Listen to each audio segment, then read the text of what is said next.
Hello, everybody, and welcome to our weekly webinar. Now, this is the second of three on psychographics and how to apply them to acquiring the best possible location for a professional practice.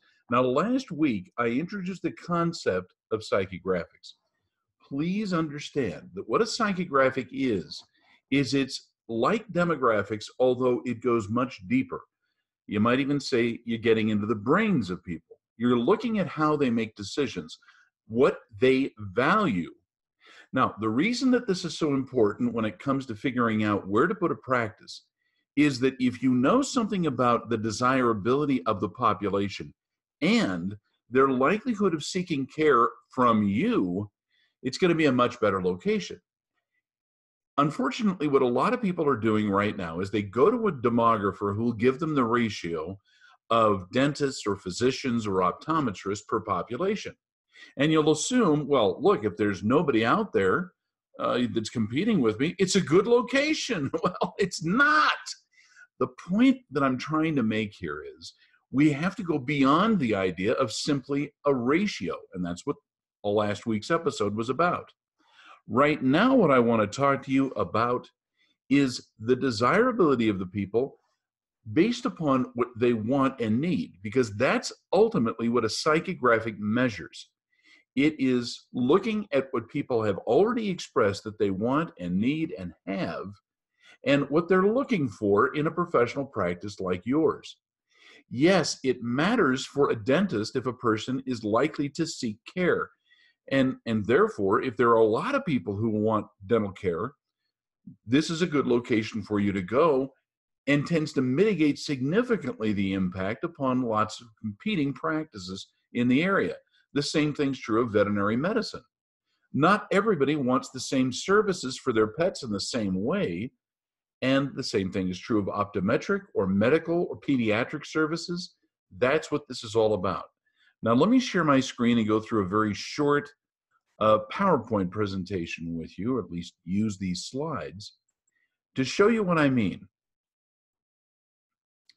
Now, ultimately, psychographics is yes, it's a great and a well-established methodology of doing research, but the point is most of the people out there who do demographics don't understand psychographics because, first of all, they don't have the training in the math and social sciences. Now, I'm not trying to brag here, but you probably know that I'm a professor of mass communications. And it is through my research and learning that I want to share with professionals what I've learned. Now, let's talk about just knowing competition ratio is not sufficient. You're often going to make a false positive or false negative assumption about the area, and that is just not in your best interest. What this is research on what customers and patients need and want, and what we call this is psychographics. When it was developed, as I mentioned last week, it is a value and lifestyle measurement. Psychographics is great for getting into people's heads to determine the demand for your services. You cannot simply say that everybody in the United States is the same. To do that, well, it wouldn't matter getting into any kind of research, and a simple, straight statistical measurement of competition ratio would be enough. Psychographics helps you figure out what goes beyond that. Psychographics is also called demographic cluster grouping because you're taking certain demographic characteristics of the population and determining based on their other behaviors what they're likely to do. This may take a little explanation. People can be distinguished from each other, and one area determine how good it is and how bad another area is based upon the needs and wants expressed by people. So, what are they already buying? How have they expressed their needs and how they want to be served? How much are they willing to pay? Or what are they willing to be charged for other things? What they want and that will meet their needs is what you want to know. Now, let me give you a quick example, and this is a dumb one. If you wanted to have a 24-hour practice and be open at midnight, is this what people have already expressed that they need and want in an area? The likely answer is no, they don't.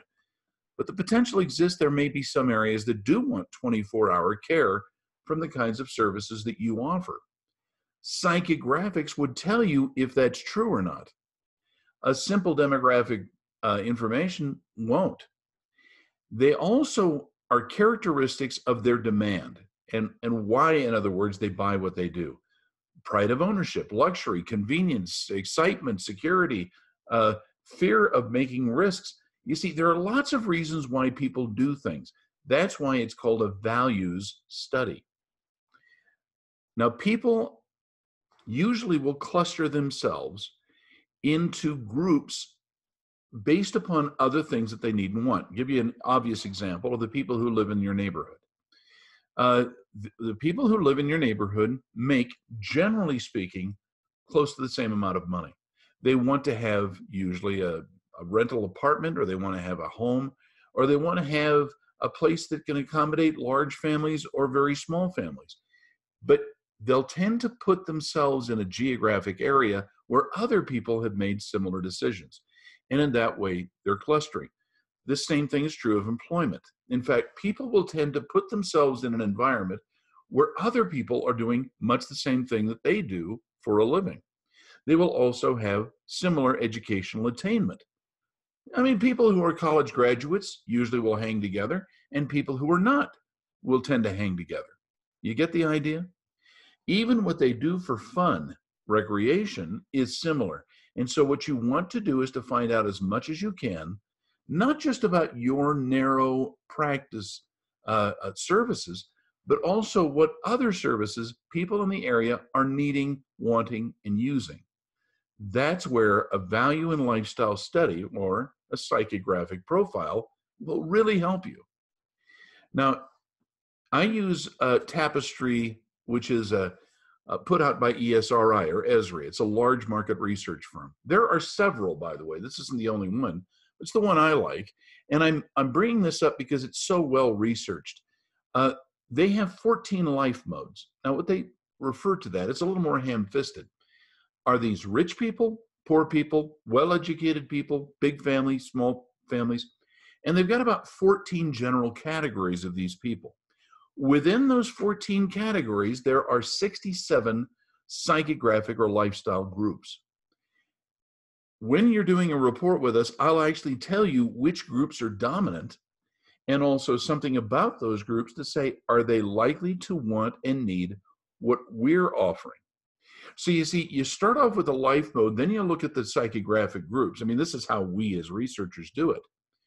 But it's not enough simply to say, oh yeah, here's what everybody who happens to be in this psychographic group or life mode wants. You have to go a little deeper. So what is it a dental patient who has that lifestyle group? What do they want? Are they going to want pulpectomies for their kids? Are they going to be people who want dental implants? Not everybody does. Some people do. And with this information, you can make the assumptions. Is this a good place for like a veterinary medical practice? Is it a good place for a cats only practice? Is this the kind of place that will be really fantastic for a boarding place? But you see, the psychographic clustering will tell you that. It also helps you understand the services that are in need and demanded, and even the equipment that you might want to spend money on, because that's going to be a manifestation of people's wants and needs. How the practice model works, multiple doctors, hours of operation, how to promote the practice, how to advertise it, what to say, even how to name your practice, and then locations for the practice viability for a particular group you're trying to reach. That's where psychographics can help you. Now, ultimately, what you're trying to do is to look for a type of patient or customer based upon preferences and profitability for you and your practice model. The type of patient is defined by their psychographics. Geography is a companion expression of psychographics and demographics. So you see, if you know who you're trying to reach, we can tell you where to go. That's the relationship. The clinical demand, the messaging, media, and the pricing are all psychographic expressions.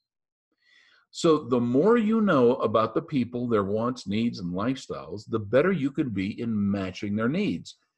But that's why I warn you against the idea of simply saying, oh, we're going to just find out how many other providers there are for the population. Because, and remember this, not everybody is the same, and their demands and desires from their medical healthcare provider isn't the same. That's what we're saying. To get a good psychographic profile, we offer that at drdemographics.com, and you could get them in the market report. We'll tell you what the dominant ones are and also how it relates to the type of practice you have. We can also talk about this in telephone consultations, and the best sites report will actually say where a particular life mode or psychographic group can be found. And then, of course, if you're looking at a specific site, we can tell you, is the practice site viable for the type of people you're looking for? Now, we are offering a discount on these webinars. Please go to Miracle Max 49 and enter that on the line when you order. You'll save some money. Go to drdemographics.com and look for other specialties that are special offers that we have, as well as descriptions of what parts of the United States are looking best and which are not looking so great. That is all for free at our website at Dr. Demographics. Thank you so much for watching. I appreciate your time and attention. Take care.